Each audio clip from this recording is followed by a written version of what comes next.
अशी जी पुढच्या काळामध्ये ज्या पद्धतीनं पक्ष वाढ गरजेची आहे, म्हणजे सत्तेतून तुम्ही बाहेर पडलात पण शिवसेना जितकी वाढणं अपेक्षित आहे तितकी वाढली नाही, जितकी होती तितकी निश्चितपणे तुम्ही राखण्यामध्ये यशस्वी झालाय. जास्त पुढच्या काळामध्ये ती वाढवण्यासाठी काय करणं गरजेचं वाटतं?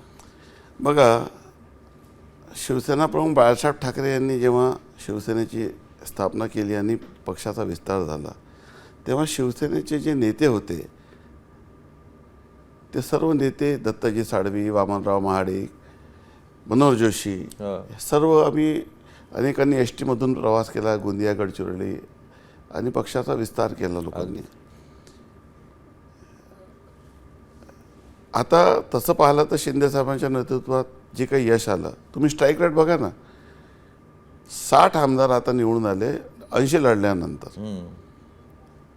लोकसभेत स्ट्राईक रेट आमचा चांगलाच होता. आमच्या अनेक उमेदवाराला वेळेवर बदलण्यात आला, तो त्या विषयावर मी आता जात नाही.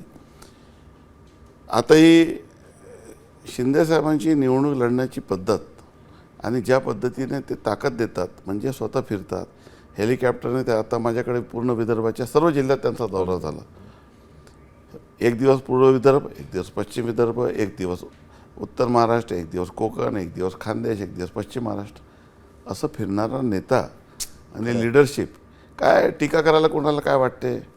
टीका करण्यासाठी काही पैसे लागत नाही, परंतु कर्तृत्व काय याचं ॲनालिसिस करायला पाहिजे. पक्षाचं नेतृत्व बाहेर भारतीय जनता पार्टी मोठी झाली, अचानक मोठी झाली नाही. त्याशिवाय शेवटी प्रत्येक पॉलिटिकल पार्टीला आपला पक्ष मोठा करायचा अधिकार आहे. जर 2019ला शिंदेसाहेब मुख्यमंत्री झाले असते, अगदी खरं, तर तो चित्रच महाराष्ट्राचा वेगळा राहिला असता, हे कोणाला विसरता येणार नाही.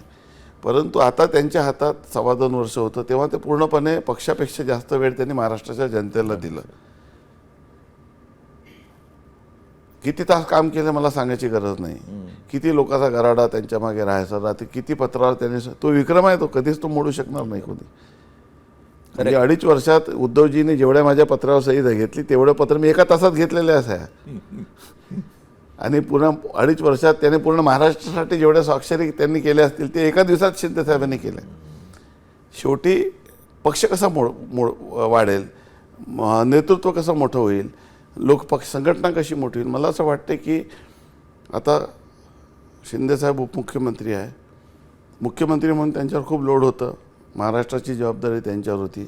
आता आमचं पूर्ण लक्ष पक्षाचा विस्तारावर राहणार आहे आणि बाळासाहेब ठाकरेंना अभिप्रेत असलेली शिवसेना निश्चितपणे आम्ही उभी करू आणि महाराष्ट्राच्या प्रत्येक गावात, कानाकोपऱ्यात शिवसेना प्रमुख बाळासाहेब ठाकरे यांचे विचार आणि शिवसेना हे नेईपर्यंत आम्ही स्वस्थ बसणार नाही.